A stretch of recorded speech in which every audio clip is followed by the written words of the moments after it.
everyone, welcome back to Lala's Kitchen and the final episode of the Adobo series for the month of May. And I'm going to show you the most decadent adobo recipe you'll ever see because it is using a really fancy cut of meat, oxtail. And again, like my other adobo recipes, I'm going to parboil my meat just to get rid of some of the suds that come up in the blood, just like you see there. And we're going to rinse it and then we're going to brown it off.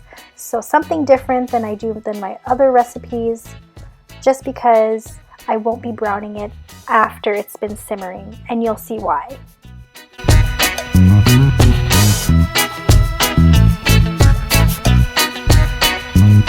And if you're like me and you hate splatter, maybe you'll do a better job at browning your meat than I am right now. So just be careful of the splatter, guys. This recipe also has multiple steps in it, but you really need to do these steps in order to really have the adobo oxtail experience, and it is so worth it in the end. So I'm transferring the brown meat back into a pot, and this is where we're going to add our adobo flavors. And all it is some cane vinegar, garlic, salt and pepper, and that is it for our adobo flavors.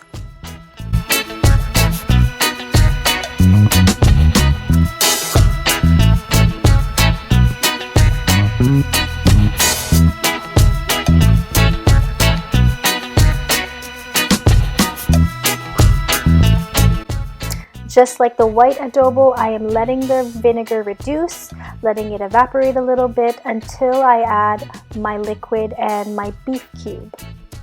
Now, because oxtail is a tough cut of meat, you will have to reduce this on a stove for hours and hours before it becomes soft. So I am going to cook this in a crock pot. But make sure you reduce the vinegar before you add it into the crock pot. And I'm adding the liquid to the crock pot as well with the vinegar, and we are going to cook this low and slow for 6 hours until it's nice and tender. So here I have a tablespoon of ANATTO powder, and I'm going to dilute this with 1.5 tablespoons of oil, and it's going to become ANATTO oil. And we're just going to use this to give some beautiful red color to our oxtail. So because this took 6 hours to cook in the crock pot, I had to film the next day. So I put everything in the fridge, and what I'm doing here is just reheating the oxtail again.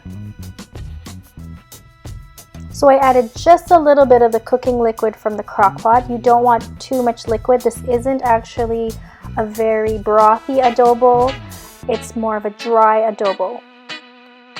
So I'm adding the ANATTO oil to our dish now, and it's going to give this really nice, beautiful red color.